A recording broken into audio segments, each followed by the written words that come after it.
Yo, it's your boy, Seafoam Soldier. And today, unfortunately, it's just family. If by just family, I mean me, which I do. But we'll get through it. We have Kurt already in the chat. Miss Vanjie. Wait, what? Is that Miss Vanjie? Miss Vanjie. Miss Vanjie in my flat? Miss Vanjie. Actual Miss Vanjie. Get involved in the stream, girl. Miss Vanjie. Nice. Welcome Miss Vanjie, aka Floppy Bob, when you're out of drag. This is out of drag. And I have legs as like you can actually see the bottom half of me, which is maybe a disappointment. They're prosthetic. They are prosthetic, but don't worry about that though. I paid for them with my own money, and I feel good. Did you? No. But let's not go to that's a story for another video. But yeah, so Bob's actually on the stream in person today, so lap it up. I exist. Yeah. I'm real. I'm not just some kind of hologram designed just to annoy Grant. So should we start go for the episode like normal? Yep. I have my notes. You made notes today as well. I have notes. This is well organized. This is not organized, but it'll work. Because normally Floppy watches it like a few days in advance, and then you still remember everything. I store them in my woman brain. But today we watched it literally 2 minutes ago, and you still take a note. So yeah, I'm interested to see how this goes. Yeah, this is probably going to be worse than normal because normally I have away from your notes. Because normally I'm like, oh, here's something that I've just thought of that's actually worth contributing. Whereas now I'm going to be like, well, approximately 30 minutes ago, exactly. I thought it was worthwhile writing this shit. Let's see if your notes stand up to the test, though. So the episode starts off with Vix's mirror message. Yeah, which I was just like, I didn't think it was as big a deal. Like they're like, oh yeah, triumphs, evil triumphs. It was a bit Disney, wasn't it? It was a bit like, who are you, evil queen? Yeah, and I wasn't sure because I mean I know that she was going for the whole like pun or like trumps and then like triumphs, but then like triumphs needed an H, so I was a bit like spelling. I didn't, no, I didn't really understand what was happening, to be honest. It just seemed catty and.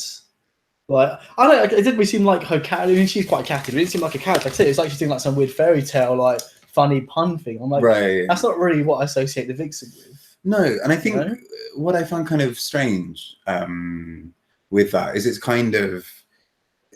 I mean, they were saying like, oh, it's a cryptic message. I'm like, yeah, but it's kind of not cryptic enough. Is it too cryptic if? Nobody's getting it at all. Is the point that someone kind of gets the message? That's what I mean. But again, that's not Vixen's way. Vixen's way is like spell it out for you, right? And then don't apologize for it. Yeah, I mean, like I'd much preferred like go get your cigarette, bitch, or like yeah, exactly. Or what was the thing? Like I'm the Vixen I came to fight. Yeah. Like, oh, awkward. I lost. My name is Vixen Andrews, and I'm here to make it clear. Here to make it. But I've lost the fight. Yeah. I always do this. It's too hot, right? Yeah, it's too hot for like 10 minutes. Now back to Bob and Grant. Pick up tea and put it back down again. We'll happen at least 3 more times. Oh, it's gonna be great. I'm looking forward to it already. I'm gonna go for some Dr. Pepper. There we go. Okay. I'm gonna yazz this up and like continuously like snack during the. All right, she's got red to feel from the stream. Can't wait to send this to her. She's gonna love it. Hi. But okay, so I thought Eureka's response was really nice. She's really positive in her response. Yeah. She's like, yeah, I hope she sorts herself out. Which, yeah, actually, I have to admit, like, as much as many of you may know that I am not always the biggest fan of Eureka, but I mean, I'll still have a couple of little things to say about her. But, like, for the most part, I think this episode, she's a sweetheart. I think more good than bad, which is big for me. Like, I'm really learning. Yeah. This is my journey. # respect my journey. She's got some southern charms, if you know what I mean. Woo. Do you know what I mean? What are those things? Honestly, I have no idea. If we take two. But yeah, so I thought that was a very mature response because it was obviously like aimed towards her, and she's like, shit, see you later, Vix. Yeah, right? Yeah. So I was vaguely impressed with that. By the way, so obviously you've even got notes today, so if I'm missing out any points, just jump in. Mine won't really make any sense. Still do it. Don't like disregard them straight away. Try them for a bit at least. Okay. So I wrote down that Cameron's still been a Debbie Downer. Yeah, I put like Cameron, this is her moment because I was like the whole like it's this But we'll come to this a bit later when there's the whole thing about her work ethic. Mhm. I actually really respect that kind of work ethic of. But it's not. At that point, it's not a work ethic. A work ethic. A work ethic. Thank you. Because I can't pronounce my THs. Damn it! You got this. Thank you. Because like they're not doing a task at that point. They're just chatting, chilling. True. Yeah. But I think like her thing is that she's come into this contest so focused that for her she doesn't want to celebrate and then like let it slip. But then actually, I mean, the thing is, spoiler alert, what happened in this episode still happened even though she did that. So true, but also like I'm not saying celebrate, I'm not saying like whip your tits out and cry. Yeah. I'm just saying like just like smile a little bit, half a smile. Whip your tits out and cry, now available on iTunes. That's it. Too real though, right? Yeah. Too relatable. But yeah. But I mean like half a smile would do. Right. Like yeah, I think that's the thing. I think there is a difference between, I think that could have been like, woo, I'm really glad I won that. Thank goodness. Okay, next challenge. Even that would be fine. I think that's what was missing. That little sentence of just like, oh, thank goodness, I'm really glad. Now let's focus on the next one. This race is not over yet. And I think that's what was missing. But like overall, I really commend Cameron's work ethic for just having this sheer focus where like you often see like loads of queens win a challenge and then be bottom in the next one. I mean, the same happened here, but you at least with some of those you feel with some of them you feel like they kind of got a bit cocky or they whatever, and I feel like this still happened to Cameron, but there needs to be a little bit of lightness. I agree completely. But overall I think it's not too bad an idea.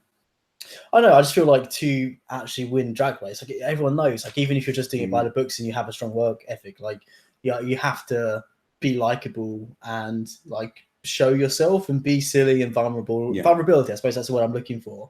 And she's obviously like strongly avoiding that as much as she can. It seems to me. So like even if she thinks she's doing what she needs to be doing to win, which she sort of is in some ways, she's not doing the biggest thing she needs to be doing, which is being vulnerable.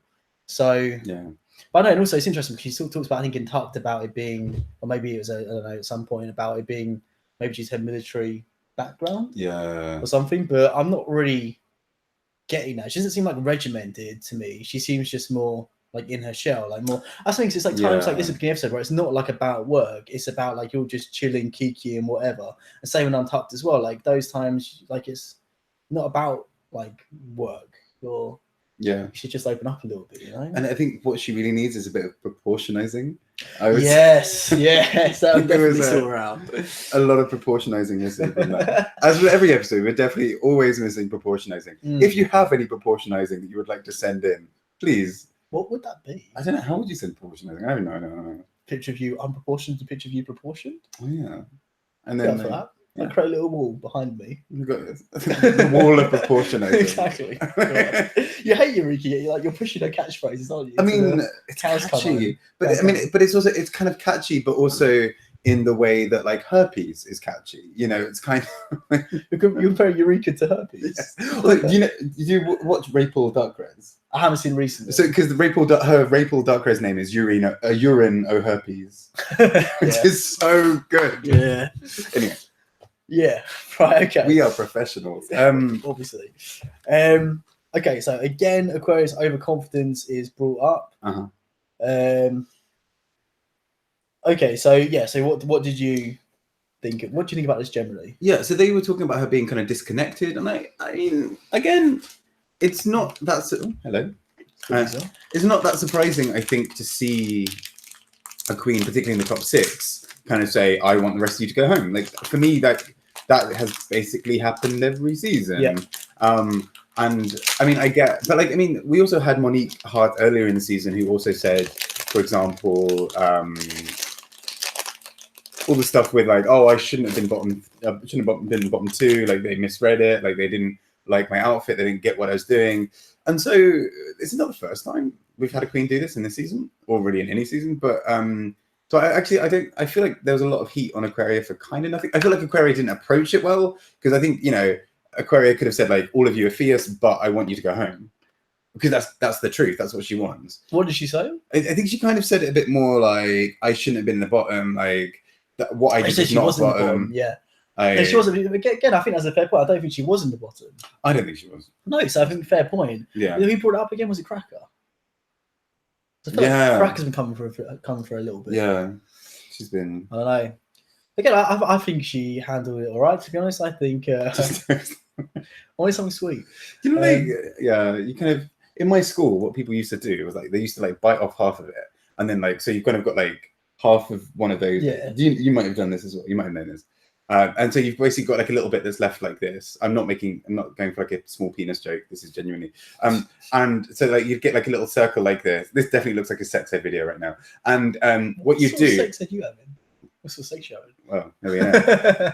And then what people would do is like basically put that bit. This is not getting any better. Put that bit under their like teeth, and then like really pull the elastic bit out, so they could basically like flick it out at people. I honestly don't understand what you're saying. Basically, like, okay, you eat half of it, put the other half, like the half that's still in the string, like on it, and then basically like pull the elastic in such a way that basically when you like snap it, that goes flying out. Okay, cool. And so you basically like flick candy bits. And like loads of kids got in trouble at our school for that. Why did you have these at school? It doesn't seem like a school type thing to have. Because, you know, Croydon. Yeah, fair. Is this living in the wildlands? Cheers, Kurt. Yeah, my mum got me like random sweets for my birthday, so I'm sort of just getting through them. Nice. Just want something sweet. Help yourself, you know. I'm right. I feel like I can't match what's going on here. I can't They're match really it. awkward to eat. I might just whip it off in a minute. Not the first time. True. But so, as like the next step of her overconfidence, she then lets everyone be who they want for Breast World. Yeah, I did think it was a weird way to respond to that. Like, oh, I've been a bitch. Also, now I'm going to be like the complete opposite. Has she been a bitch though? Well, I didn't think like, she had been. Am I missing something? No, I didn't think she had been. I think she thought that she'd been a bitch. Yeah. Well, she thought that she was told she was. Yeah. She was told she was being a bitch incorrectly. Yeah. But then Ru pulled her up on it, which was great. You know, during the walkthrough, he's like, you know, it's not RuPaul's best friend, Ray. Sort yourself out. Yeah. What I was really hoping for is like, whenever you've got Ru and Aquaria talking, you kind of hope that they kind of like try and have like a neck off. And kind of like because Aquaria might start talking. I don't think Ru actually really does it like anymore. It's not that much, yeah. And it's only I think Ru only does it when it's like for the main stage, but it's like it's very very subtle. And I would love to see like them kind of have like a neck off until like one of them dies. With Trixie as well moderating. It'd be like a little metronome. Kind of like. It would be. Go to sleep to that. Kurt's got a good point. So maybe she's been more bitchy off camera or parts they cut out.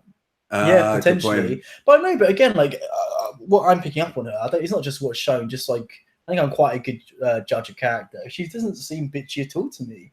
She seems maybe a bit naive and a bit young, but she doesn't seem bitchy or like even particularly like you have to be confident. You have to be confident in everything you do if you want to get anywhere. I don't think she's being overconfident at all. No, not to the extent where it's detrimental to anyone or herself. Right, because I don't feel like she's ever put a queen down when she's doing that per se. Like I think she said, "I deserve to be in the top," but she hasn't said, "I deserve to be in the top because you all were shit." She's never said anything like that. Yeah. Like, and if you compare as well, if you think way back to like season 2, when you've got like Tyra, Raven, Tatiana, and to some degree, the kinds of and Morgan actually, the kind of catty comments were very personal. Like that was like completely tear you down. Your competition, whether you're competition or not, I'm tearing you the fuck down. And whereas I feel like Aquaria is literally just like, I want to win. I'm like, I don't see what the problem is with that. Like, no, that's exactly how I feel. Although that being said, I think maybe part of the issue she doesn't seem to be creating any bonds with the other girls. No, like again, it's similar to Cameron in that she hasn't really opened up enough, I don't think, or shared enough herself with the other girls. Yeah, and I think that can, that potentially comes across as cold, and then because of that, everything you do can be interpreted as cold, I guess, or like with some sort of ill intent. Right. Which I don't think is the case at all. Right, but I feel like she's learning quite a lot. She's trying. I think she's definitely trying. I think she said as well, she's trying to find herself. Like it's difficult to put yourself out in a really strong way if you're not really sure every aspect of yourself. You know? I mean, I can't imagine going on that show now at 29. Like, never mind at 21. Like, exactly. I mean, obviously, like it's also because I'm not a drag queen and I don't I think you make top 3. What are you? I mean, are you joking? No. Of course not. Like, I feel like I'd muddy through somehow by accident by being in a winning team for like the first 2 weeks, and then somehow they'd be like, so why the fuck are you still here? And I'm like, oh. I was enjoying the free food. It'd be talent show the first episode. You'd dominate. Oh, what would my talent be? I don't have any talent. Being floppy. I just like flop Not on stage on Magikarp.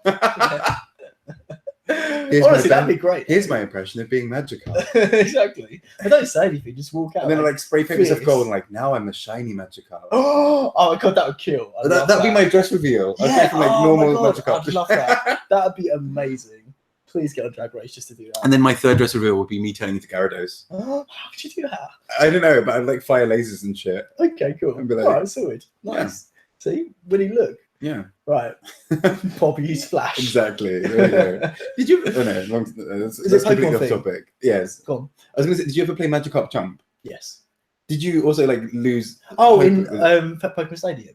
No. Oh, that was amazing. But like the app that they released, like. Oh yeah. I got obsessed with that for like 2 weeks. And then you were like, I am sick of doing the same thing. Yes, yeah. But I played it for way too long. Like, you probably figured it out after like an hour, but genuinely like 20 hours later, I'm like come on. Yeah, exactly. Yeah, I got some pretty awesome stuff in my aquarium though. Me too. We'll compare after. Yeah. Okay. Comparing aquariums definitely sounds like a euphemism. Do you wanna look at my fish tank? A little coral reef. Pink and spiky. No. Okay. Right.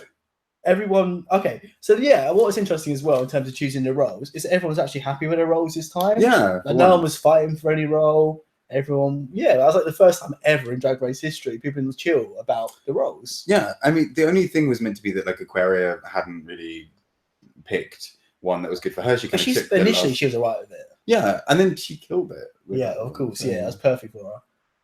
So, again, I think people still undersell her. Like, I think she would have done great in any role, to be honest. I could see her killing any one of the roles. Yeah. But initially, like, she was totally happy with.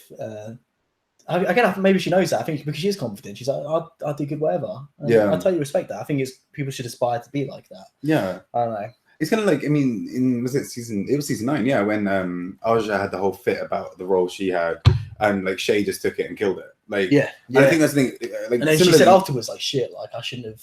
Yeah. Yeah. Well, that's the thing, because Shay knew that she could kill any of those roles. Yeah. Aquaria knew she could kill any of those, and then she did good. Totally. I feel like I'm skipping through quite fast. So do you have any notes? Oh no, that's pretty much everything I had. You were writing more than me.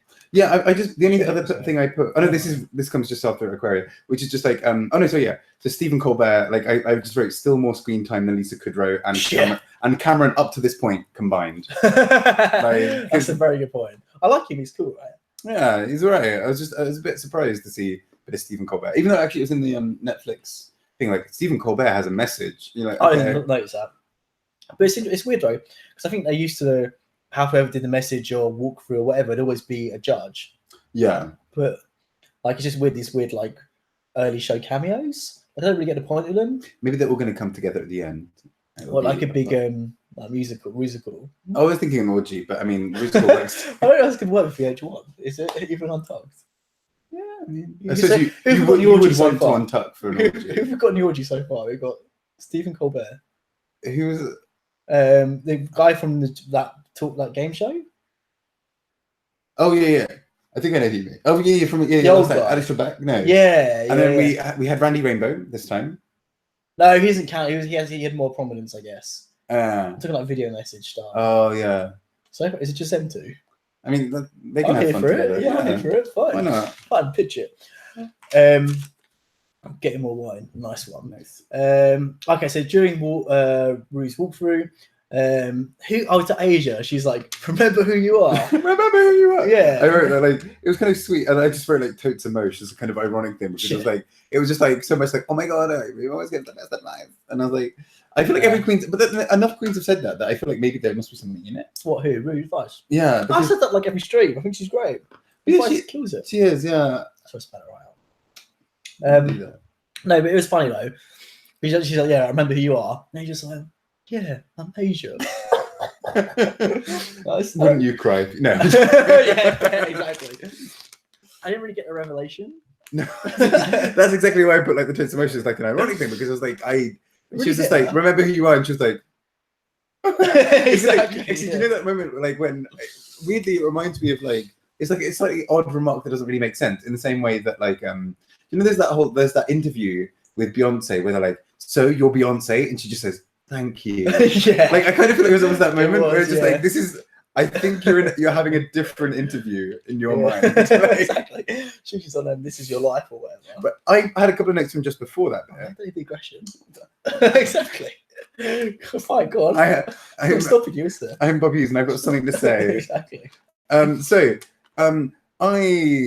will come on to the mini challenges in a sec, but I thought it was really funny that like Aquaria did this whole like Joan of Arc comparison. Like, yeah, you are definitely like a rebel leader who got like brutally like attacked and maligned for ages. Yeah, like that's you. I was even getting some Rosa Parks in there as well. I'm surprised she didn't. Yeah, exactly. I'm Rosa Parks, like this generation's Rosa Parks. Rosa Parks, and also Joan of Arc. I'm on a cross. Exactly. Like, yeah, like come on, she was taking the piss. Yeah. Yeah, I think she was. So. She must be. She's a lot more self-aware. That's what I mean. She's got like a very dry sense of humor. Yeah, I'm really warming to her a lot. So am I. Like, I actually really enjoy her. She's number one bae for me.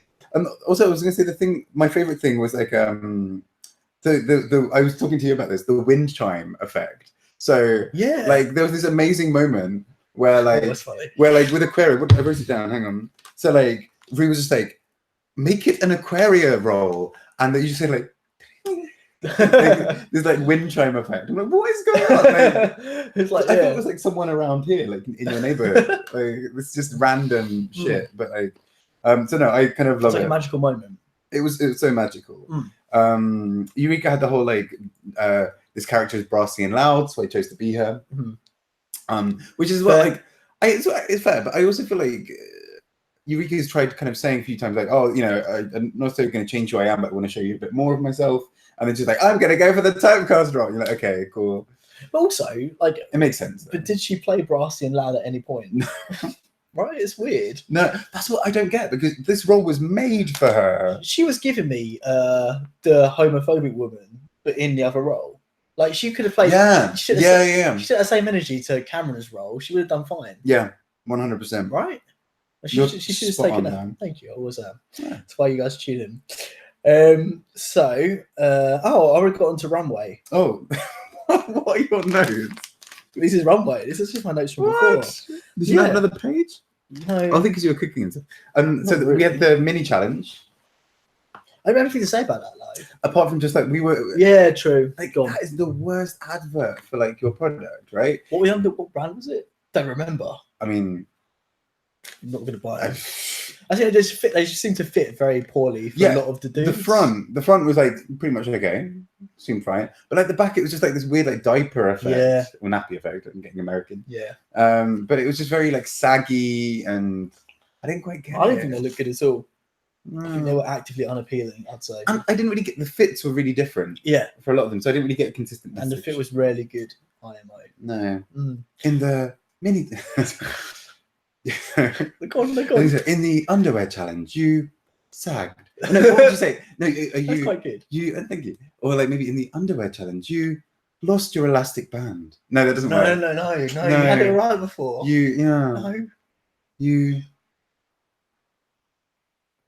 You failed to give us a bulge. No, that doesn't. No. We couldn't see a good outline. No, okay, none of this works. I'm not making. You had it all right the first time. Thank you. I should just stop there. No. Okay. So let's move on our next. Sorry. So I then wrote something about it like turning into RuPaul's best therapy race. What was this for? Because it was like all of the like support, all of like Ru's motivational stuff, and in the workroom. And then like all the other queens kind of like the things they were saying with each other. Yeah.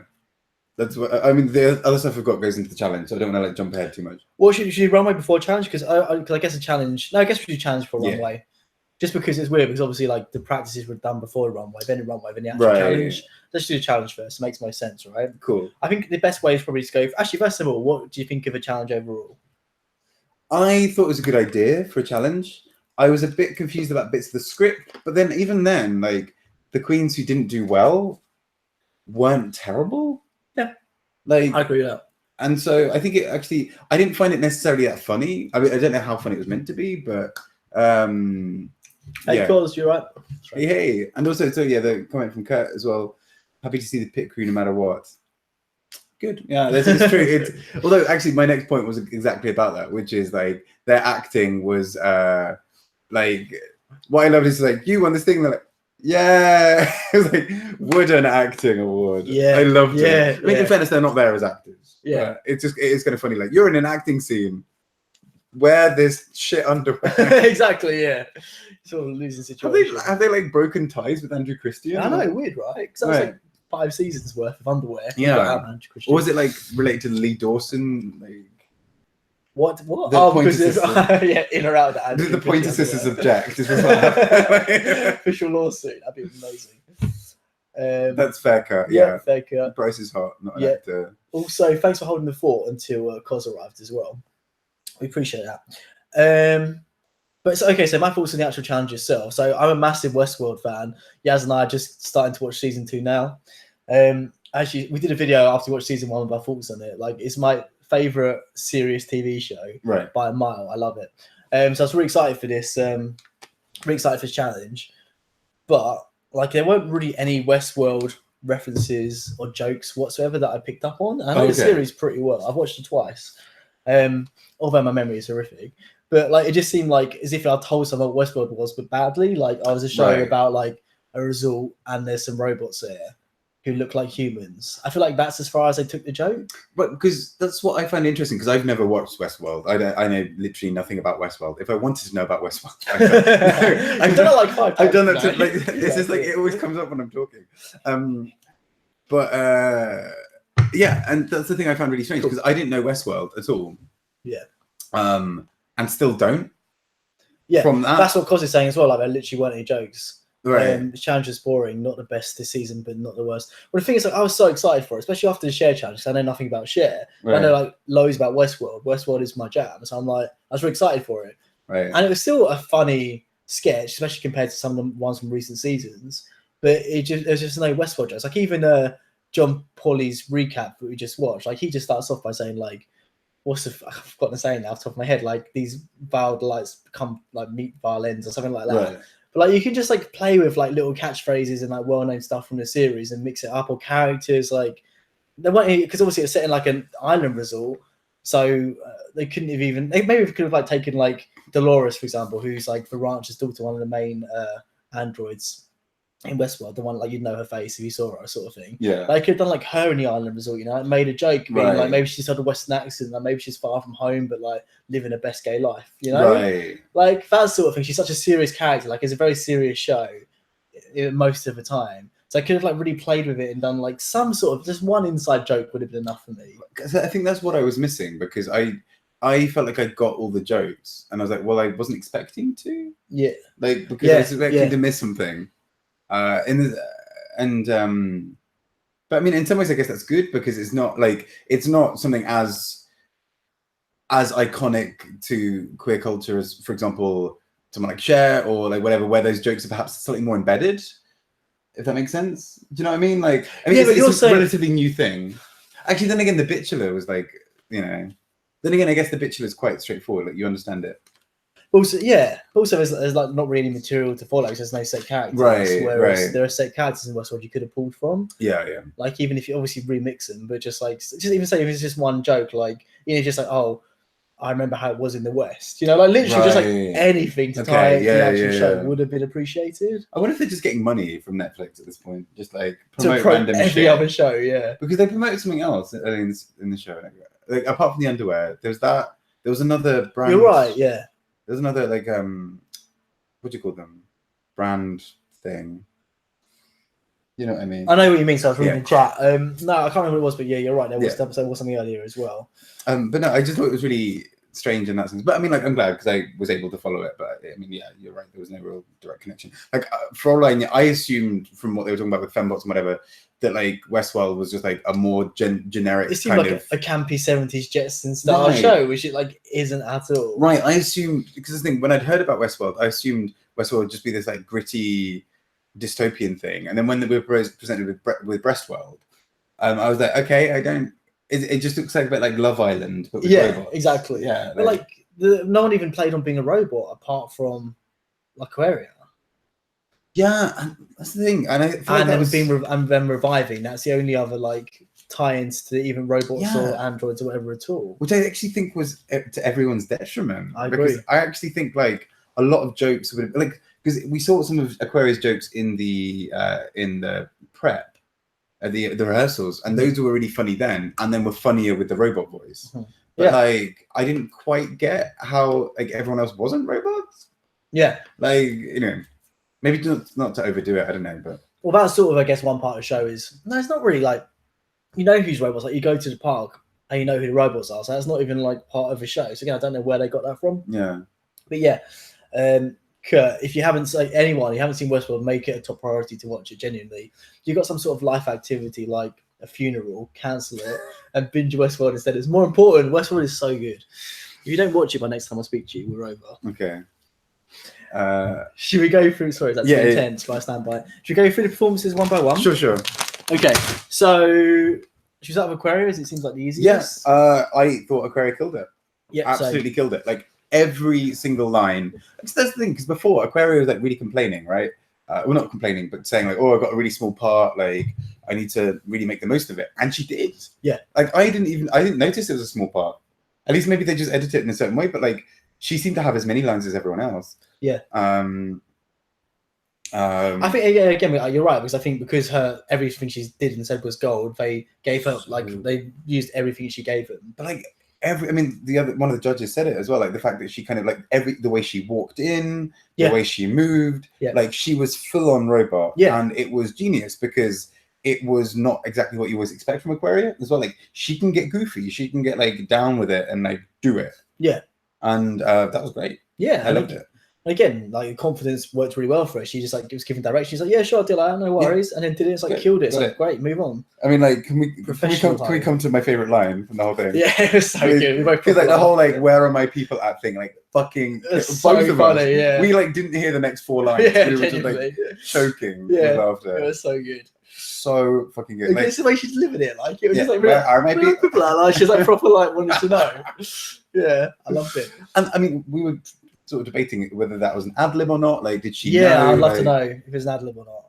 It's very clever. Yeah. Kurt, definitely cancel your job interview to watch Westworld. You won't regret it. Honestly. Who needs employment? No, you've got Westworld. Look at us. Exactly. Dominating life. I've got his candy necklace and what? But yes, Cos and Kurt are into Aquaria as well. Again, I think everyone would agree she did amazing. Yeah. To the point where she should have won, but we'll talk about that later, I guess. So should you go? Who else is there? Everyone's making me sad who I think about. Okay, Eureka? Yeah, loads of missed opportunities. I feel like this should have been Eureka's challenge. Mm-hmm. And it was just such a miss on so many levels. Like the things that I can't believe that a judge had to say to Eureka, turn it up a notch. Yeah. Like when has anyone ever had to say that to Eureka in her life? Yeah. Like, I mean, that's what I just didn't get. I was like, she should have killed it. Like, and she had she started off what I thought was fairly like strong at first. It looked like it was going to go really well at first in the rehearsal, but then it just like. Yeah, I agree. Although I wrote down like when we actually saw the final product, it wasn't actually that bad. It wasn't that bad. No, it just a lot of missed opportunities. But it just wasn't anywhere near. I agree with the judges. She could have done a lot better.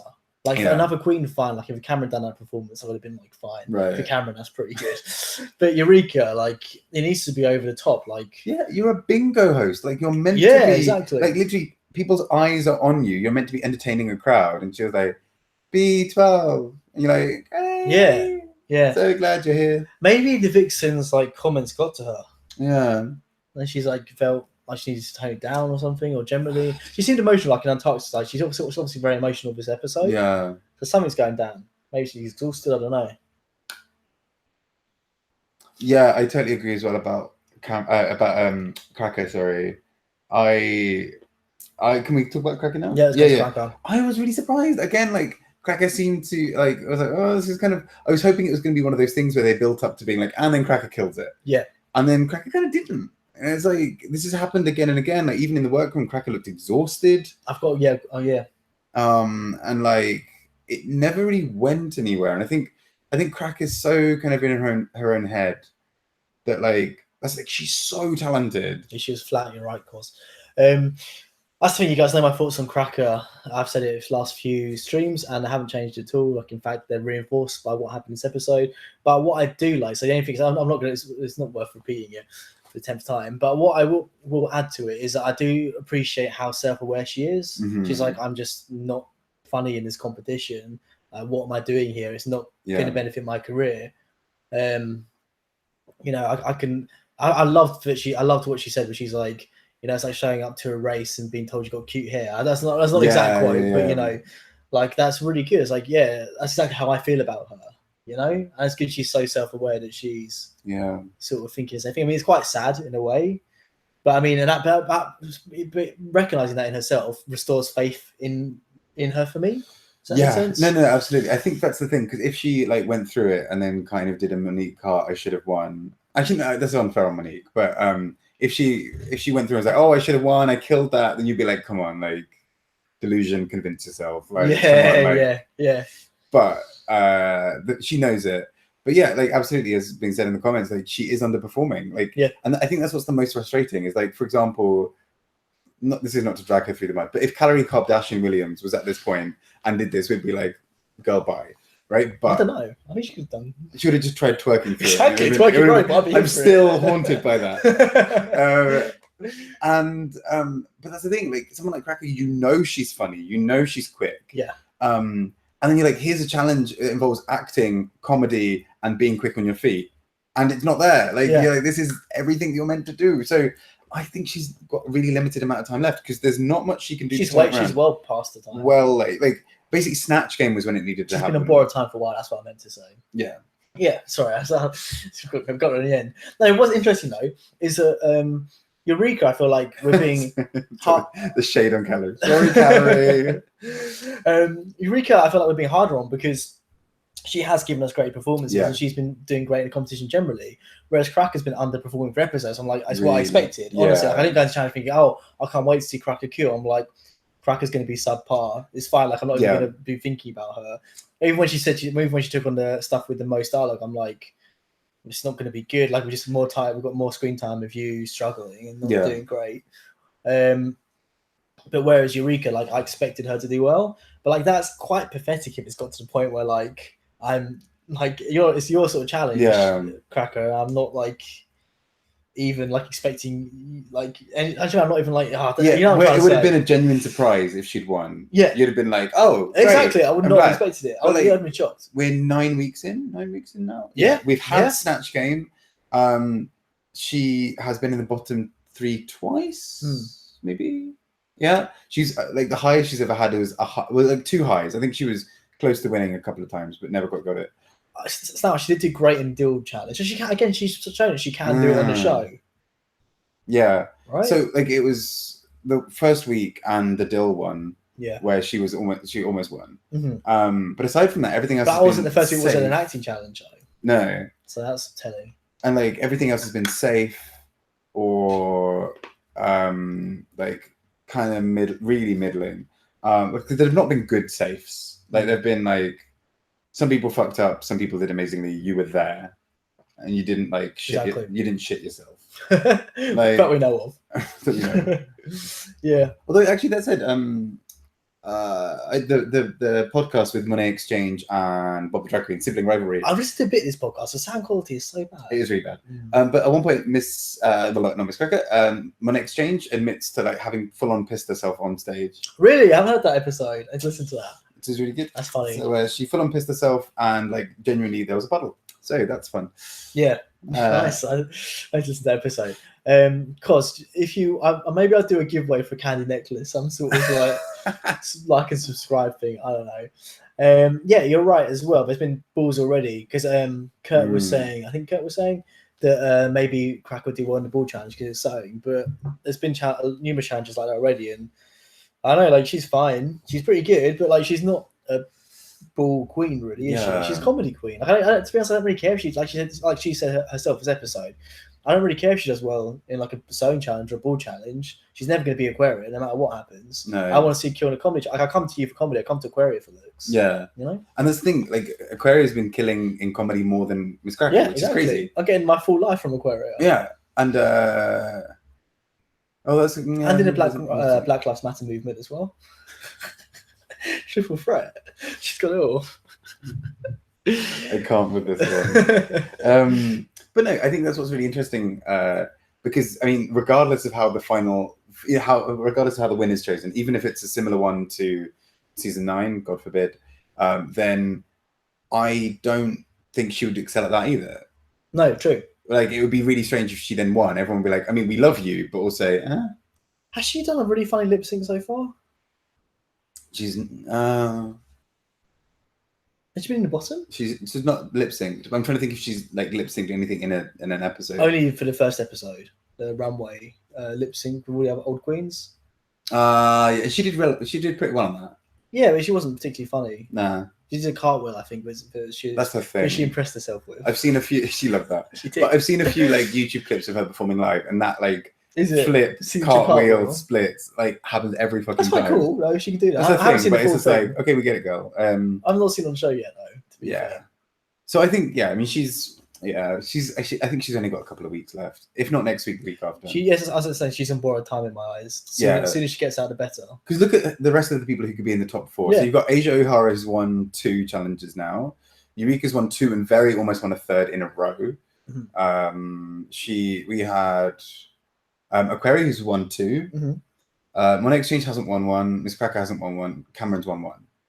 So Miss Cracker is on borrowed time. Miss Cracker, again, like a lot of the time in this season, especially, like I haven't really wanted any of them to go, and I don't know who should go, but Cracker should definitely go next. It's the fairest. She should have gone this episode, yeah. It's the fairest. Right, totally agree. The rest of the people in the challenge. So sorry, I don't mean to like do it like that. Like who else? Monet. She was really good. I feel like she did disappear a little at times. Like she had really great one-liners, and I don't know if it was the role, but or maybe it was just the way the camera cut and stuff like that. But I did feel like it was like she was there. She did really funny stuff, but it wasn't enough to steal the show. Yeah, I agree. She was very good. Yeah, but she wasn't seen stealing. Maybe because her role was quite prominent at the beginning, and then there wasn't really as much for her to do towards the end. Which is why I think it was great that she did the ad-libs, because she knew that her character was... Yeah. Whereas Aquaria had like interjections throughout, and no like set piece of anything. Yeah. But yeah, I know it was great though, right? Like, that's nothing bad to say about her performance at all. No. Who else is left? Asia, who I think she did do very, very well. She had that characterization down really well. Like she knew she was. Which surprised me after Share. Right, and Snatch Game as well. Like so far, she's shown that she's terrible at characterization. Right. So I was actually quite impressed. But then I sort of wondered whether it was like strong characterization, because it was really, really funny initially. Then like towards the end, like it was a bit more. It seemed a bit more Asia to me. Yeah. Like it wasn't like I wasn't getting Sarah Palin throughout, you know. But she did exactly what she needed to do. Like the energy of that scene was going to change as soon as she walked in. I feel like if Cameron had that role, it wouldn't have been as this big dramatic. She walks in, everyone would be like, like overacting, and like Cameron would be like, "This thing is happening." It's just like, So I feel like she brought it where she needed to. Yeah, I agree. Yeah, and absolutely, as Kurt says, Asia did amazing with that small role. Absolutely, with that small of a role. Sorry, it was such a small role. True, and that could have been nothing. But it's one of the like scene-stealing roles, I guess. Yeah. But I definitely don't think she deserved to win. Nah, but then who would Aquaria easily by a mile. Yeah, like she was the only one we both proper laughed at. Yeah, that's true. I think most people again like just generally like she was the one who made me laugh generally the most as well. And even like little things. There's one point a little bit on camera where like even when Aquaria wasn't like in focus. In focus. There's just like this thing where she's just kind of standing in the palm trees. Like actually, do you know like season 7 where you've got that thing with like Pearl is like in the Macbeth challenge. What's it called? Macbitch. Where you've got like such a terrible part. Like Pearl, like in that little soldier's outfit, like crashing into bits of the scenery. Yeah. That was kind of Aquaria, but like Aquaria kind of knew what she was doing. Yeah. She was just like standing in the background, like powered down, but like holding drinks. And then like another time, like Eureka, sorry, not Eureka, I just saw Eureka on that. Aquaria like was just holding drinks and was funny. Like Yeah. I laughed at Aquaria holding drinks. Yeah. And like yeah. that's you're doing pretty well. Which is like the whole point of these sort of challenges, isn't it? To like Yeah. maximize your camera time. Right. And like get the attention on you sort of thing.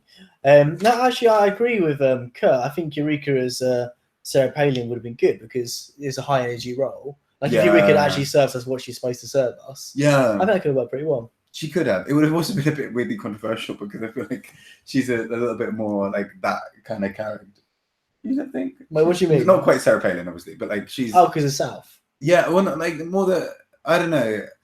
I think part of the joy of it was like having Asia, who you just know doesn't believe it, being like this like full like blowing up of this character. But at the same time, it was really actually I think Eureka could have killed it. She might have been a little bit too much for it, but.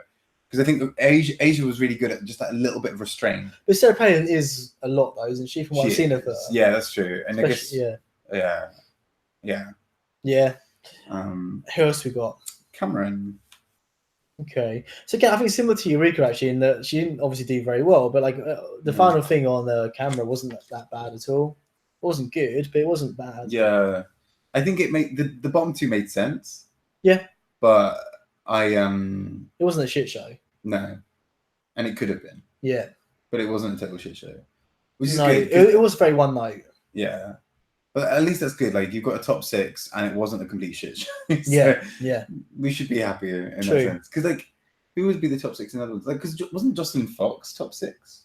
Jocelyn was really great at stuff. She was sweet. But she was like super. Like, she was really funny as well. And that's the one she went home on. Like she wasn't. Was that a comedy one? No, she didn't. Later than that. But like she wasn't a total shit show at that point. So that was really fun. Like it's kind of top 6 as well. Like they should be like so well polished that it's a real sacrifice every time you lose one. And in many ways, losing Vixen was like that as well because she's incredibly talented. So we're it's really down to the wire. Yeah, well, Kurt's asking who we think will go in the next 2 weeks. So we're both saying definitely Cracker. And Monet's on shaky ground. I agree with her. She's on her up climb at the moment. Up climb. I think between her and Cameron. But everyone's loving Cameron though. Yeah. I agree. I didn't really see it with Cameron still. Like I think that's a personal preference, taste thing or whatever. But I'm not seeing what other people are seeing in Cameron. Yeah, because I feel like Asia, Aquaria, and Eureka are guaranteed top 3. I can't see them going. Say again. Asia. So I know Asia's shaky for me as well, to be honest. Yeah. I think Asia's probably. I think they're probably most likely to be top 3 out of the ones left. I'd agree. Yeah. But I think Asia could lose it.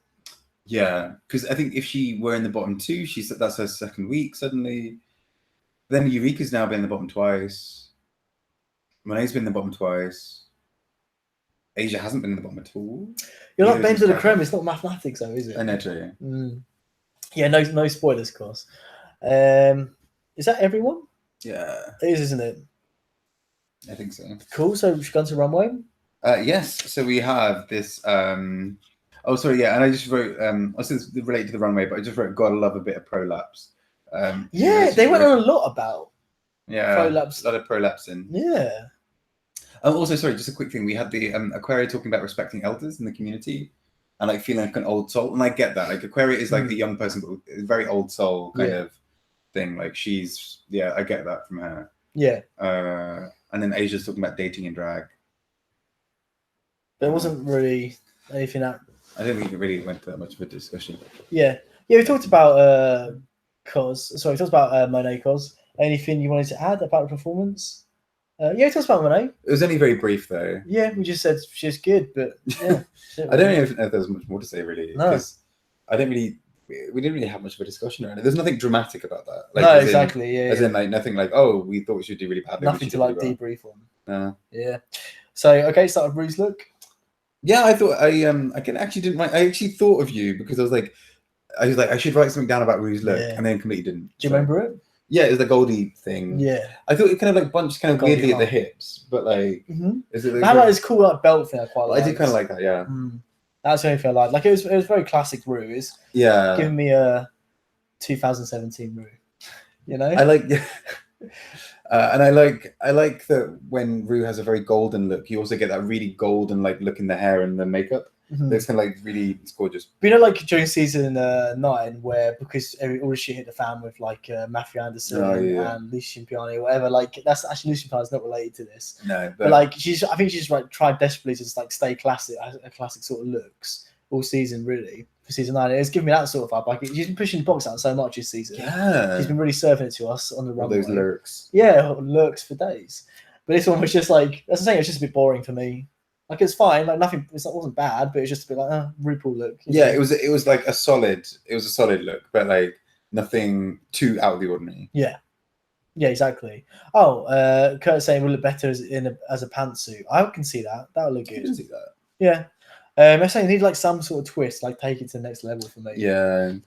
Okay, so first up on through the actual queens was Cracker. Yeah, I thought it was. I really liked the whole kind of like we were both saying like Devil Wears Prada, and then it came then reset as well because we're just ahead of the curve like that. You know, that's why you come to us. And no, but I thought it was really good, but also a little bit basic. Yeah, I agree completely. It's also expected. Like, yeah, I was expecting someone to do that look. I wanted her to kind of go Cruella de Vil. That would have been cool. Like, take it just that extra little notch because, like, Devil Wears Prada and then like Cruella de Vil. Like, it's kind of that extra little, or like maybe have like the skin she's wearing being like the skin of an animal. No, that's probably a bit too far. But like, but like something that like is an extra little touch. It was again, like you said, it's expected. Yeah. No, don't shit. You got to talk. Oh, that's what I was. Oh, sorry. Okay. But that's everything I was going to say about that. Asia. I didn't get the, like. I know Michelle spent a lot of time talking about like how she didn't get it. I didn't really get it either because for me it was like two very different looks. Like when she explained it a bit, I was like, okay, I kind of see it. But like for me, it was a look up here that didn't actually look too old. I thought. I mean, a little bit like aged the makeup, but not too old. And then the bottom part for me was like a different outfit, or was that maybe the point? That like that maybe I thought that was. Yeah, was that the point? Like that it was mismatched because she wouldn't. I don't think so. I think I wrote down a lot of it wasn't reading well, like the crisps or chips thing.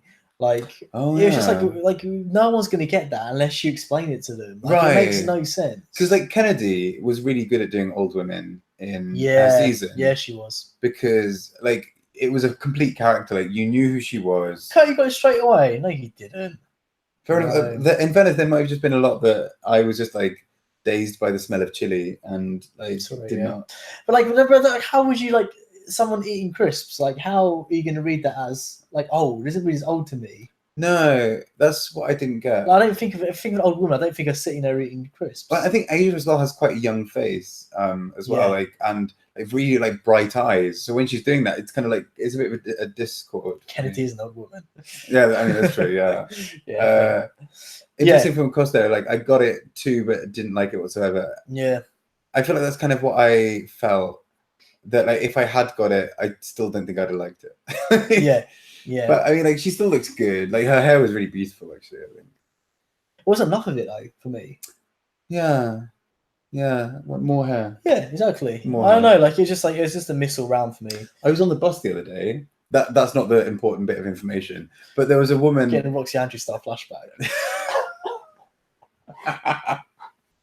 You're going straight to hell. But there was this. There was a woman who had like hair that was, I think, bigger than BB's. Like it was the same kind of style. You know, like BB's. Oh, cool, nice. Like the really like big one that she's really famous for from season 1. Oh, cool. It was like that, but like even bigger and all blonde. And so from behind, it just looked like her body started like really low down. Yeah. Sorry, that's. If you're out there, if you're out there, thanks. I dug it. Cool. Yeah, if you're on that bus in Kurt's Bromley. saying that all his grandparents do is eat crisps. Like, is this genuinely a thing I don't know about? I eat crisps. I am an old man. Yeah, exactly. But like, do you go to old people's homes or just like sitting there with crisps? Because tortilla chips. Actually, that's the point. You'd wash a whole bag before dinner. Yeah, that's just how I roll. Yeah. Remember that time I went for a crisp and then there was none left. I looked really sad. I saw that look on your face. And I laughed. Exactly. And ate more crisps. Yeah. Yeah, and it was BB Zahara B-Day. I like what you've done there. Blonde BB could look good. I agree. Cool. My name? Yeah, I thought like the IV drip thing was kind of funny. I mean, a little bit expected, I was gonna say predictable. and the second tits again a little bit expected, but like at the same time it worked. But I don't know. I don't know. With like an old look, I'm kind of intrigued by people who don't take that obvious joke and go for a little bit. I thought Aquaria's. I would commend Aquaria's more than Monet's, even though I don't think it worked as well as it could have done. You're skipping it. I am, but I think at least like Aquaria went for something a bit different, whereas I feel like Monet was a bit like low hanging fruit. Yeah, exactly. I think I've never found those like saggy boob things funny. I don't know why. No. Like maybe when I first saw them like 20 years ago, Yeah, potentially, but just these days, like it just, it's just not really funny to me. yeah. It's just really obvious. Like I think that's it. I don't know, like if she'd like done like Jasmine Mars, like walk down with some bread or something, like a loaf of bread, like something just totally random, right? If she'd just been Jasmine Masters, Oh I my think god, that's that'd be amazing. Like giving us full realness. Because like I don't know. Again, like so there are aspects of her look I didn't like, but overall I think it was good. Like it was one of the better looks in my opinion. Yeah, but just, I don't know. I wasn't. I thought like the sparse hair on top was good. Yeah, so I like she thought that one through. Yeah, quite well. So Aquarian, see, yeah, I genuinely I just thought she was Sharon Needles at first, like and that's not a dig on like how old Sharon Needles looks, because Aquarius still didn't look 70. No. So actually, do you know when Sharon dressed and it was kind of a bit Joan Rivers? She had that one like grey hair look. Oh yeah, and it was kind of Joan Riversy. I kind of wanted Aquaria to do that.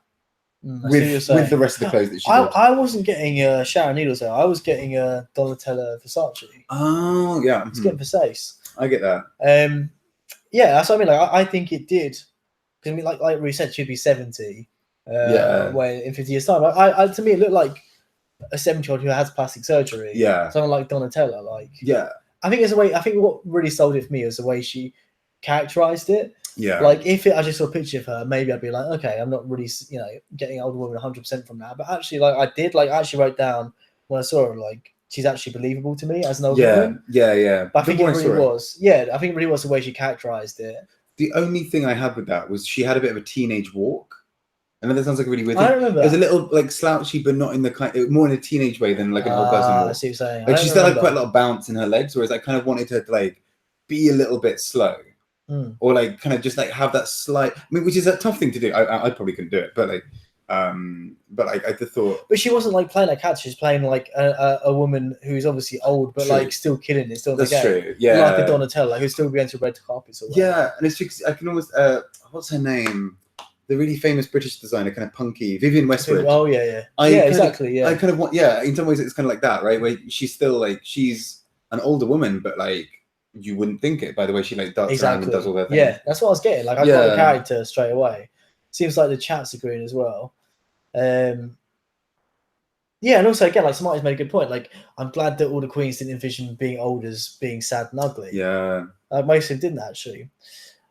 And also Kurt's right. Like people who of our generation who are like far more beauty oriented are more likely to look like that when they're older. True. Right? Yeah. Like, I don't know. I just think I think Aquaria is smart enough to think all this stuff through. Oh yeah, she's clever. Like, and as well, just like the fact that she had like a little suit, like what would be a very kind of like daring fashion choice for someone in their 70s, but like that character would go for it. Yeah, exactly. And I was like, that's okay. And I got that straight away. Yeah. I love Aquaria's point of view. Like the things she creates are so well thought through, and for me, I'm like, oh my god, I loved it. Like my eye automatically attaches on a few details. Exactly. Yeah. That's the thing. I feel like through her looks on the show, she's earned the right for us. Like that we know she's coming on stage with a fully developed character every time. Whereas I feel like the judges are reading her for like, like this, you haven't thought this through. Like it's not reading as old. Like sort it out, sort of thing. Yeah. Or I think it's quite patronising. Like, oh, because you're young, you don't know like what being old would be like. But like, none of them do. Like, none of them, even on this panel, like none of you are actually old people. Like, in terms of the sort of old people you wanted them to portray.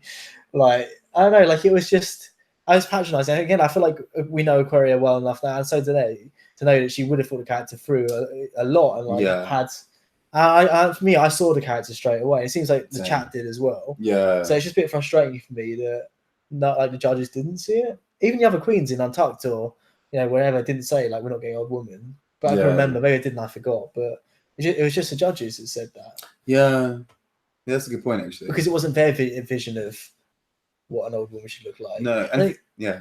I was gonna say, and also like unless you wear prosthetics, your face is always gonna be smooth, like or unless you do like a U-Ha and you paint like shit on it and make it look terrible. Like or a Nina my Bonina hot Brown. and flexible body. Yeah, exactly. Yeah.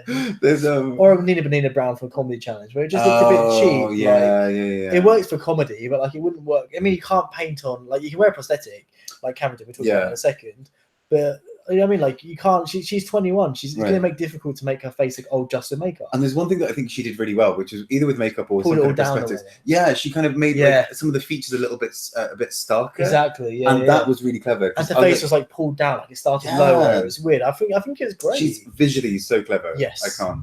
That's the sort of what I'm trying to say. Is like they're not giving her enough credit. Yeah, I think. Cool. Eureka.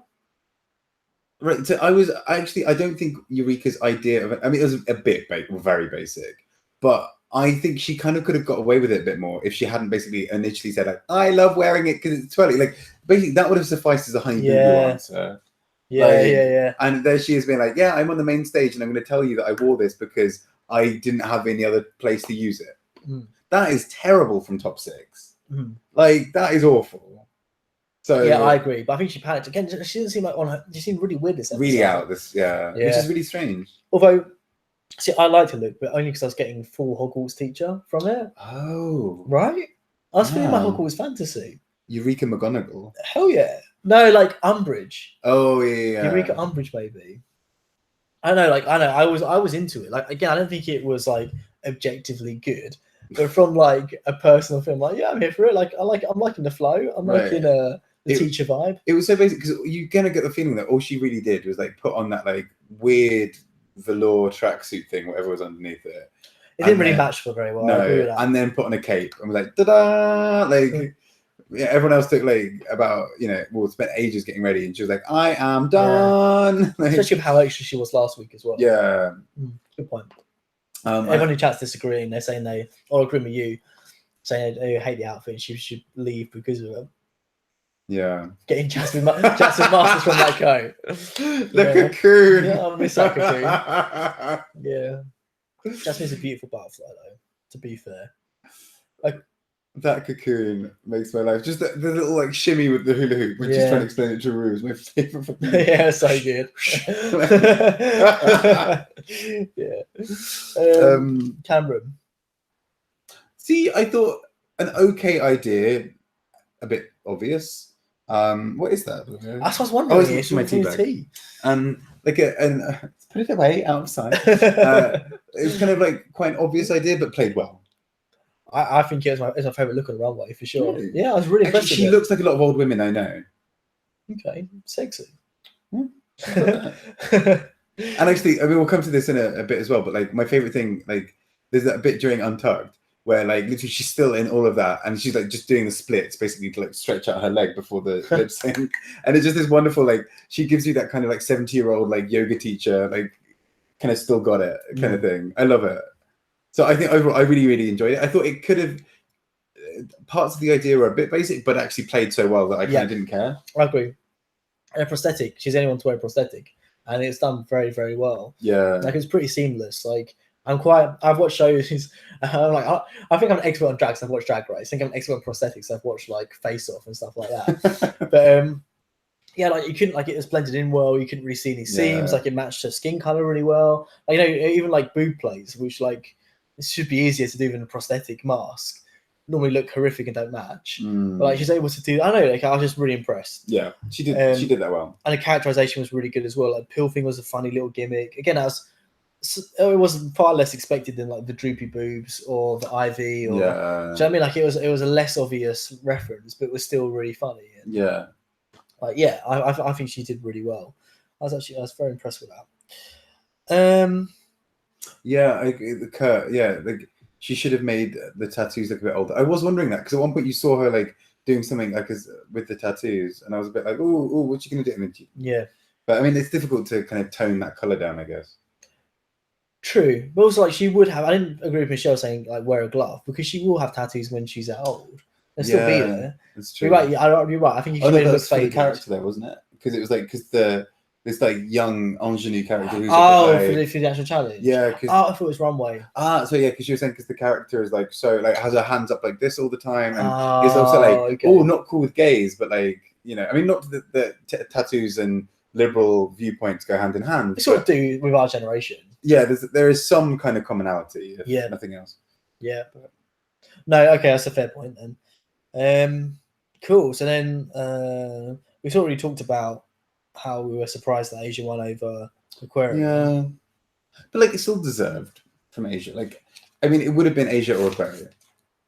Yeah, Asia did pretty well. Like I said, I think she was. Who won last episode? Cameron. So again, like I feel like, same for Asia's episode. Like I feel like she was given too much credit. Like again, I think the way she came on was very strong and she was good throughout. Yeah. But like I said, she sort of lost it a bit for me. I don't know if anyone else saw that. If you did, let me know in the comments or comments down like after the video or in the chat now. Yeah. Like there are points where she seemed like just Asia, like towards the end of the impression, like where she had to like a little aside and stuff like that. And I know, like I wasn't getting Sarah Palin 100% throughout. No. I had wondered if it was like a boost as like, you were bottom 2 last week. Here that you're back in the game. I wouldn't be surprised. Yeah. Yeah. And also to stop it being a bit too predictable, because if Aquaria won, it'd be 3rd win. And there's probably some kind of ball challenge near the end or some kind of very big design challenge near the end. Yeah. So it's probably to stop it being like the Aquaria show. Yeah. Okay, that's a good point. I see what you're saying.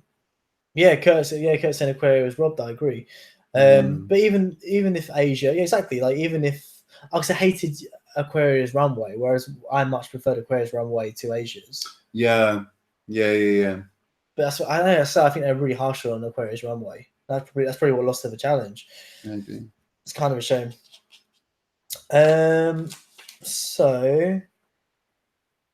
Yeah, where's my notes gone? Is that untucked or lip sync? Oh, this is before. Okay, cool. Oh, so actually, one of my favorite. This is something I actually did kind of enjoy with Eureka. Surprise, that does happen with me sometimes. Which is her whole thing when she's like going off the runway and she has like that little pointing where she's going. That was really funny. I love that she's kind of like got the joke enough now with like Rue was just like, so where are you going, Aquaria? Oh, Eureka, like last time. And then this time, like, okay, full on pointing. That was really fun. She's sort of a bit of an old lady way as well, though.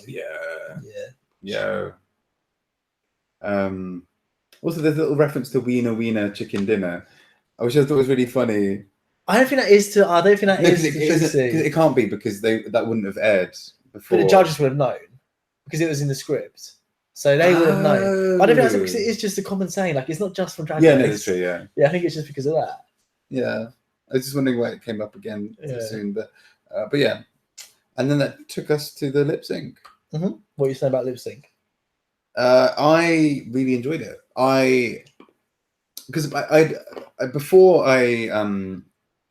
So I saw on Twitter, like, because I'm an idiot and checked Twitter earlier.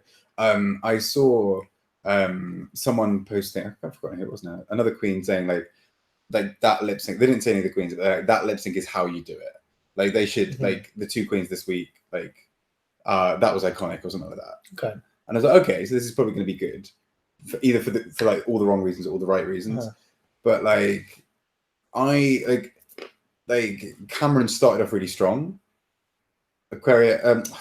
Eureka pulled it back as well, but like both held their own.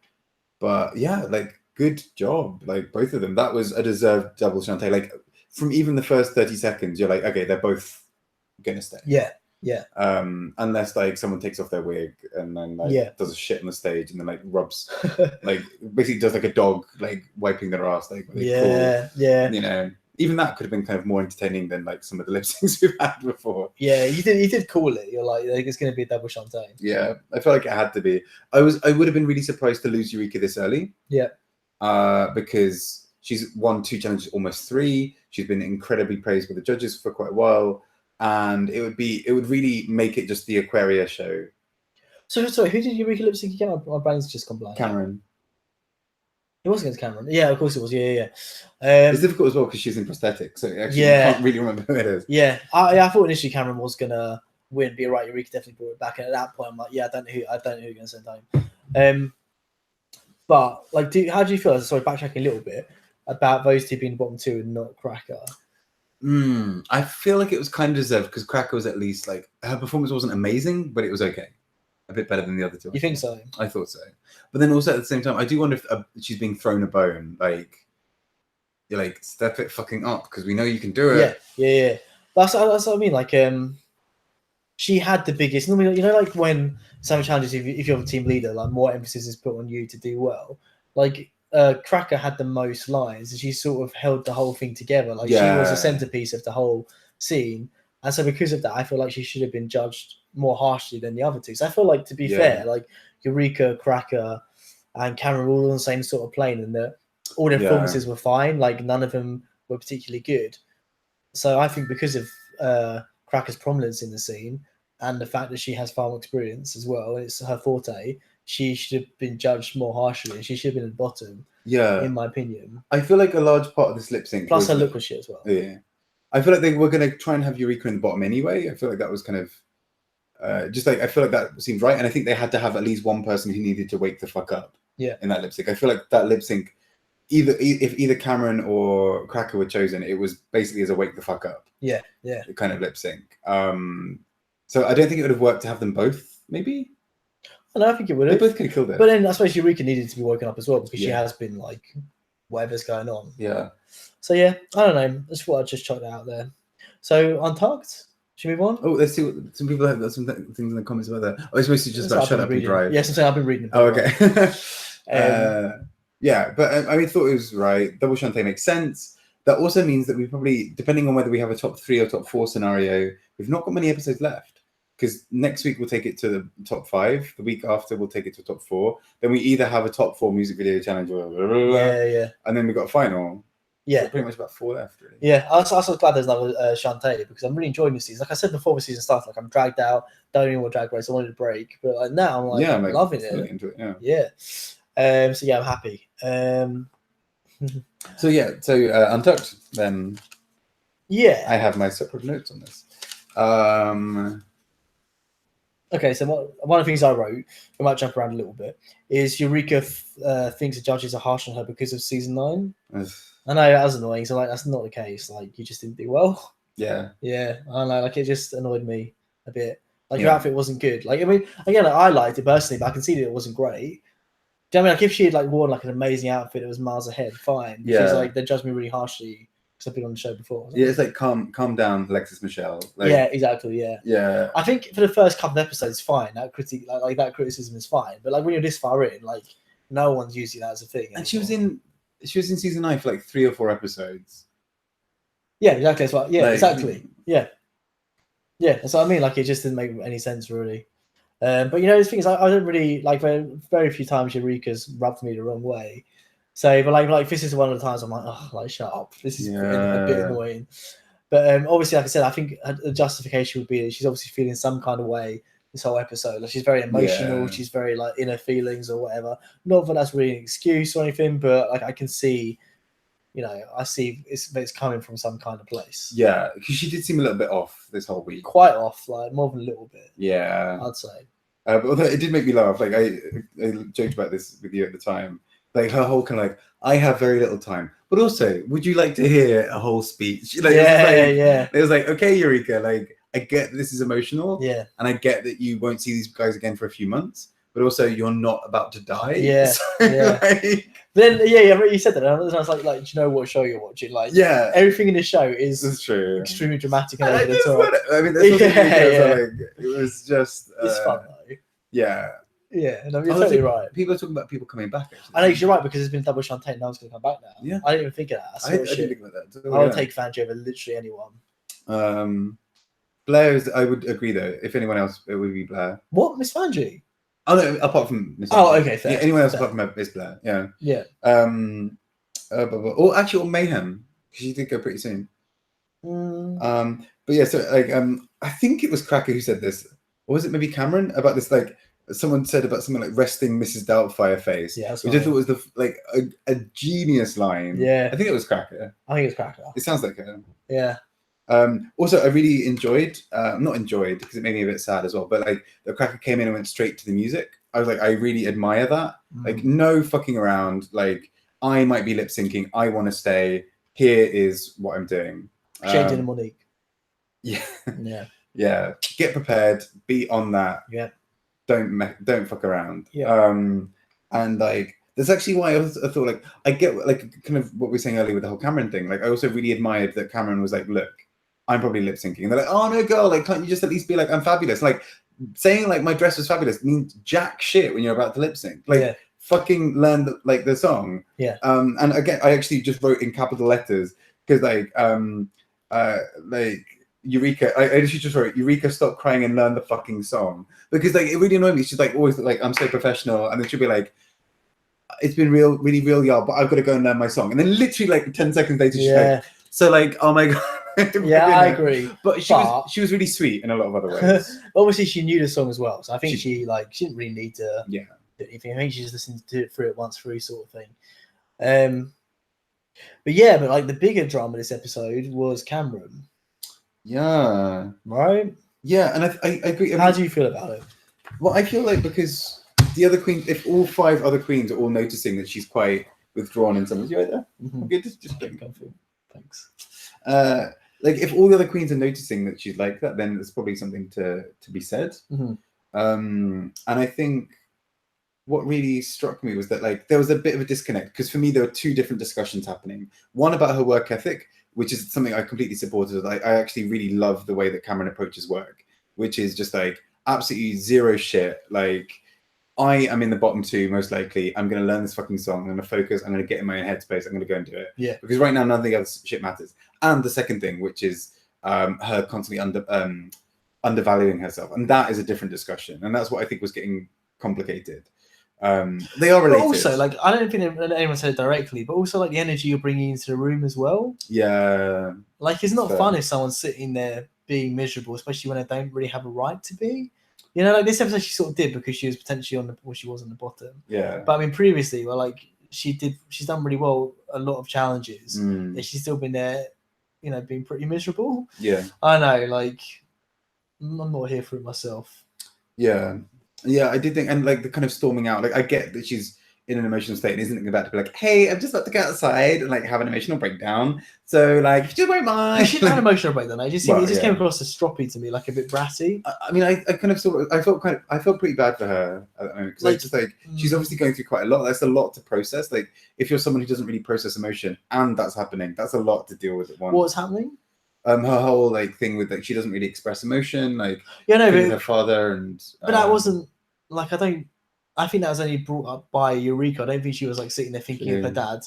Yeah. Whilst that was. And Eureka, happening. It has to be said, for all the times I hate on Eureka, she was really sweet in this. And actually, if you're going to look at like examples of active listening in action, that's how you do it. Like she was just like, oh, that sounds sad. Tell me about him. Like I was like, actually, Eureka, that's amazing. This is like, she's Smarty's made a really good point. Smarty, you do make some good points.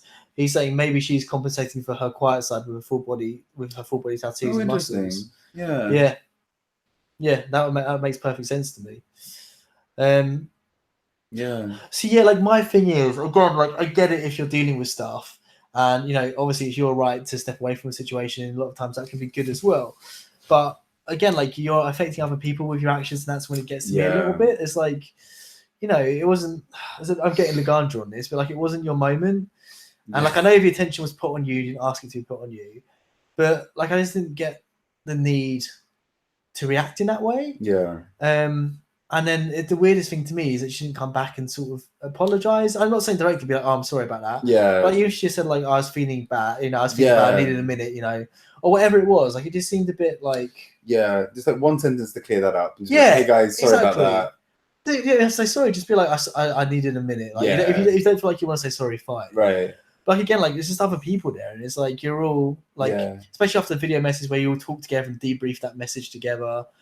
Like it's a group situation, and then I wonder if she just didn't want to get caught in the crossfire of like all these people. But it wasn't anything negative. That's what I mean. If it had coming for her, True. like, Cameron, what you doing? We hate you. It wasn't like that. They were being quite sweet. Like, I can't remember what was said now, but it wasn't. It definitely wasn't any form of attack. It was like a nice question where I think someone was trying to be like. I kind of want to understand her. Exactly. That's the place it was coming from. I think, I mean, maybe it's just that she didn't want to get caught into like a debate or discussion about her behavior when she was like, it's got this lip sync. But I mean, like, it came across as a bit cold. I was thinking that with the whole Suitikin, the lack of Suitikin. I know, Kirk, can you take up the mantle for us this week? We can all do, you guys can all do your own little reviews if you want, you know? Give us the full fantasy. No, neither of us is Jewish. I'm not a Jew. Oh, okay. On a Tuesday. What was I going to say? Someone made a good point. About miscongeniality. Yeah, I think, Cos is saying miscongeniality should be decided by the girls. And then, wait. Yeah, miscongeniality should be decided by the girls, and fan favorites should be voted by fans. They should have 2 categories. That would work really well. I'd be happy with that, right? Yeah. You see what I'm saying? Yeah. Do you? I think it makes a lot more sense because we don't work with the girls. We see like a TV version of it. Yeah, exactly. Like everyone's saying how nice Upper Jasmine was during the season, for example. Stuff like we don't really know about that because we're not in the workroom. It'd be nice again for like queens who haven't had that side shown on TV, perhaps like Jasmine, for example, but had to have that time in the spotlight where we're like, you know, thank you for all your help for us or whatever. Like, and then she gets a little moment and like, thank you. Yeah, exactly. I've just got one thing to say. Get a fucking job. RuPaul's Drag Race done fucked up track. You don't really want to give her a platform at that point. Yeah, you do. Here's 5,000. Ru loves. I think Ru does. Oh, gosh, remember that Lee Dawson clip? It's so funny. Where like remember Ru's walking through DragCon or something like that, and then who's that girl? I was like, it's Jess Masters. I love that queen or something like that. Maybe it's from an episode, and like Lee does like clip like tumbleweed, like fresh Ru's head. That's like one of my favorites. Good point from about the people saying they're single, pointing at the camera. But who was single? Yeah. So was it was Asia and someone else, right? Aquarius single. Aquaria. I think quite a few of them are single now. So who was it? Because Cracker's in a relationship. Cameron single. Yeah, Cracker's in a relation. Cameron single. Asia single. Aquarius single. Yeah. And I don't think everyone really chimed in, did they? Eureka single because she brought it up. Yeah. Monet said something really quickly. I think Monet single. I think I got the impression most of them were single. There's only like 6 or 7 left, isn't there? Yeah. It must be quite difficult because I mean, there's that double thing. Like, I mean, I know like a good friend of mine, like at one point dated someone who was a drag queen, and there is that. It's interesting. I mean, he was totally fine with it, but like there is that extra kind of layer of stigma a lot of the time. It's changing, but it's it can be quite difficult because I guess there's for some people it frames the relationship in a different way that they're perhaps maybe not comfortable with. Yeah, this is like a personal anecdote of mine. Yeah. But like recently, like I've dated actually a few people recently I've dated and they've been like, I like that you're like quite a manly guy. Right. I'm like, one, I don't really think I am, and B, it makes me uncomfortable because like that's not something I'm aspiring to be. Like I did a whole video on it. I need to watch it back to see my thoughts have changed. But like, I think there's definitely feminine sides of me, there's masculine sides of me, and I want someone to like. I say it shouldn't matter. I was going to say people to embrace whoever I'm dating or with, whatever, to embrace that. But like, it's not about embracing that. It's like none of that should matter. It doesn't matter like what traits you have and how you behave. Obviously, I understand different people are attracted to different things, but it's like I don't know. Like I don't think of myself in that way. Right. You know, like I'm doing a stream on Drag Race. Like, do you know what I mean? Like, there's different sides to me. And bye, Smarty. Sorry. Oh, see you later. Thanks for getting involved. Leave a comment underneath with extra thoughts if you watch the rest of the video. Sorry, cut you off. But yeah, but I feel like these days generally though, like again, like gender expression is less sort of confined, and I think hopefully it wouldn't bother me. Hopefully a lot of people it doesn't bother them in terms of dating or whatever the way they express. I was saying the gender, but again, like it's not for me. It's like not about expressing gender or anything. It's just the way I am. It's like I'm not trying to express anything. Right. And I think does that make sense? Yeah, and I think there's also. I mean, I don't know if this is the same for you, but like I get the feeling within that if they've singled out one trait about me and saying like, oh, I really like this, and it's not like a trait that I can foster. Do you know, if they're like, I like that you're kind, I'd be like, oh, thanks, you know, because I'm obviously really kind. Apart from apparently to Eureka. Yeah, true. Yeah, or exactly. Calorie Tell Kardashian. Eureka that, yeah. But like I've had people before say kind of other traits that they've just been like, oh, you know, like even like people who just like, oh, your accent or whatever, and I've been like, mate, like no, like there's something a bit shitty about some of that to me, because it feels like they are singling out one part of you and like ignoring like this, like other. That wasn't meant to be like around my face, but I realized it was ignoring this. Yeah, exactly. No, but ignoring like this whole other thing that is what could be you. That's something I think to me it just seems like these days it just seems like backward, backwards to me to think like that. Right, like it's really restrictive. Exactly, and but stuff shouldn't matter. I don't think it does matter as much in society these days. Right. But the fact that people are still putting emphasis on stuff that seems quite archaic to me. Yeah. Like it's a bit of a turn off in a way. Like because you're like, if they're just focusing on you being masculine. I mean, obviously it wasn't just that. I mean, it was my stunning good looks and amazing personality. I mean, that's like it's a nice combo. Yeah. But like if someone's just like, oh yeah, I like that you're really manly. Yeah. Then that in some ways that sets up a weird pressure, because like if you do something that's not manly. Well, that's what I said straight, quote unquote, back to him straight away. I'm like, I said actually, like I embrace all sides of me. Like I like a lot of stuff that can be considered typically girly or feminine. Yeah. I like stuff that can consider typically blokey. Like I said, like I've got, you know, I consider myself like, I don't know, like I sort of said all this stuff and they were like, yeah, cool, like. Yeah, that's really good. Blah blah. I'm like, yeah, I don't know. Like, yeah. I mean, this is a bit of a side point from that, but I've dated people who've been really hipstery, and one thing I found really off-putting is like they've got this real like, oh, you know, like, oh, you know, you're like, because they'll mention some kind of artists where like, oh, kind of like quote unquote serious artists, you know, like the respectable kind of artists who I do really like, but I also like quote unquote trashy stuff. And what I found really interesting is like they'll be like, oh yeah, like I'm so glad you get this too, like this is really deep, like yeah, like I can't believe anyone would like this other stuff. And I'm like, hang on, wait, what? Like I can like both of those things, that is fine, because like just because I don't know, like Licky Lee, for example, who I love, she's great, is seen as like that kind of quote unquote like serious, like high art kind of thing. And I love her, I think she's great. But like that doesn't then restrict like and I feel like it is a bit of a bind, because as soon as someone says that to you, you're like, well, now if I admit to liking this other stuff, then there's kind of a bit of like, fuck you, you know. Exactly.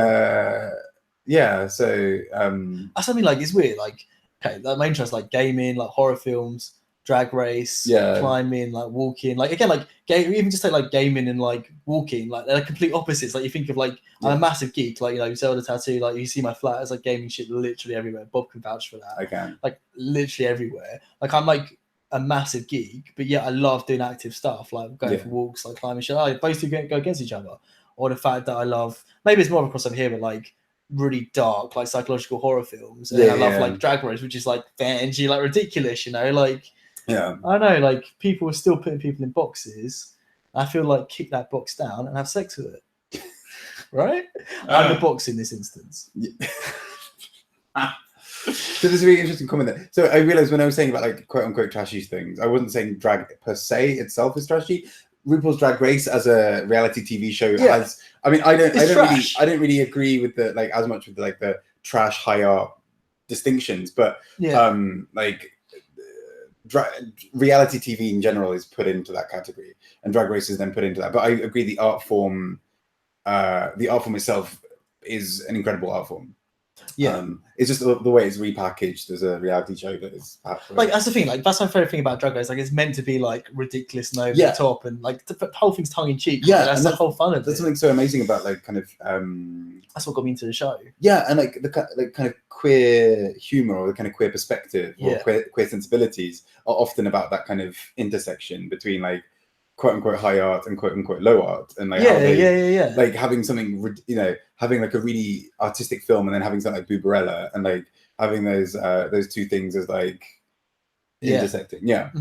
But no, so yeah, anyway, side point. No, totally. That was a good tangent. I'm proud of us. Nice For for the that. tangent. See, we bring you the deep stuff. We bring you the lols. In RuPaul's words, intellectual sexual. That is what we are. Yeah. So on that note, should we whip out our C.U.N.Ts? Oh, always. Okay, so guys, you know the drill. We show us, you show us yours, we show you ours. Charisma. Was anyone really that charismatic? No, wait, hold up. Give me a minute. Ooh, I need to figure out the rest of the people.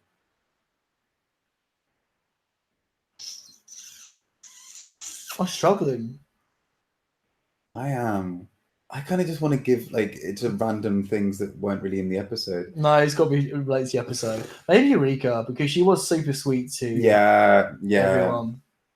She was really sweet to Cameron. I thought that was adorable. Like for all the times that I don't always like a lot of other things that she does, she's actually a decent human being, I think.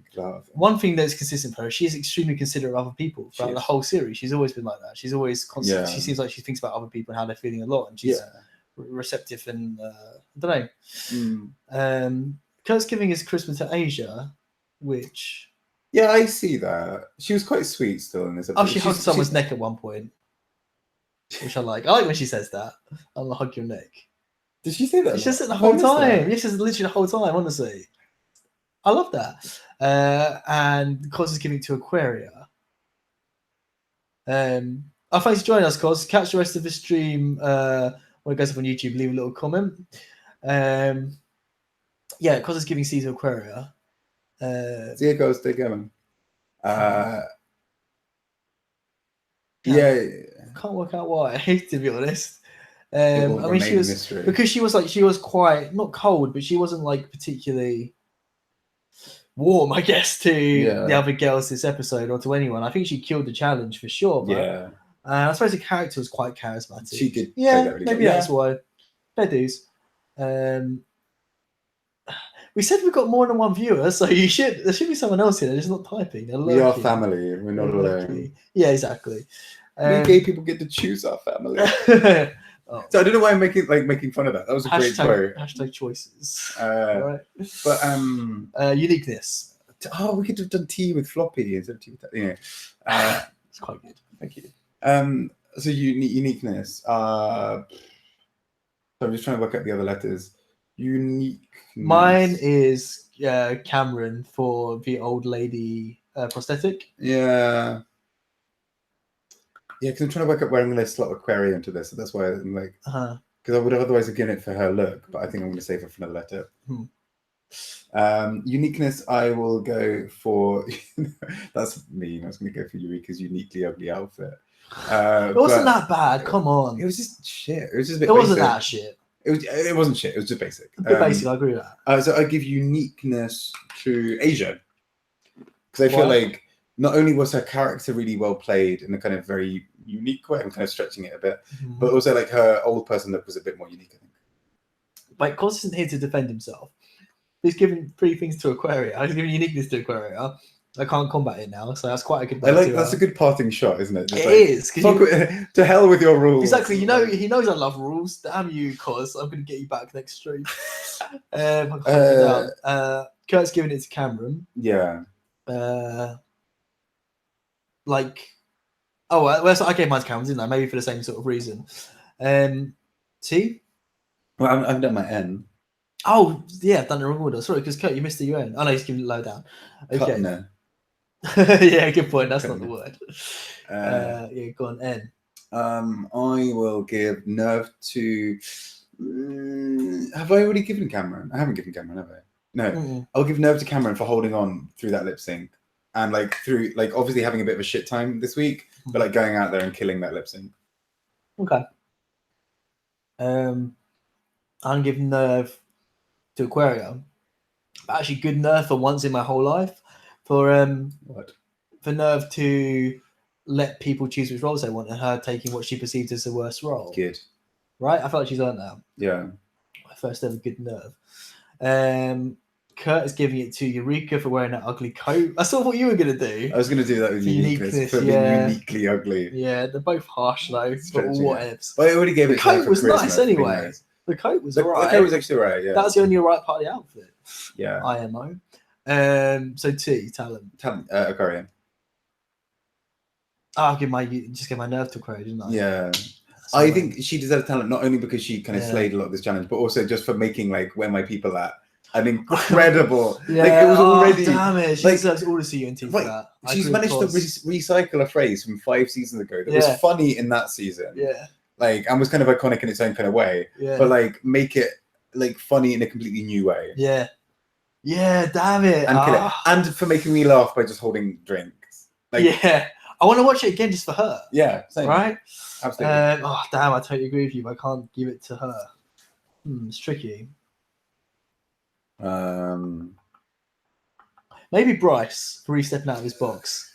Like, he's killing it this season. He's doing a lot of acting. Right? Like, he's going to land a really big Hollywood role after this. He is. Every chance he gets, he's like fully getting. He is on it. I think he's in his contract this time. He's like, I just really feel like I need to diversify. Like, people just look at me and they just see a piece of meat. Yeah, exactly. That's it. I'm really starting to get a sense of who he is. I'm here for it. Yeah, that's what I can think of, to be honest. Yeah, I feel like that's everything. We've done everything, right? I feel so. Cool. So Kurt's thinking a second. Hold up though. Let's end on that. So first of all, recommendations of the week. I'm gonna come back to me in a sec. I think there's something I have been listening to a lot, but I can't remember what it is. I don't actually have any recommendations. I don't think I've been doing anything. Eurovision. You can't recommend. It's already finished. Unless you recommend a performance. Do you recommend the album? Well, no, there's a lot of dross on it.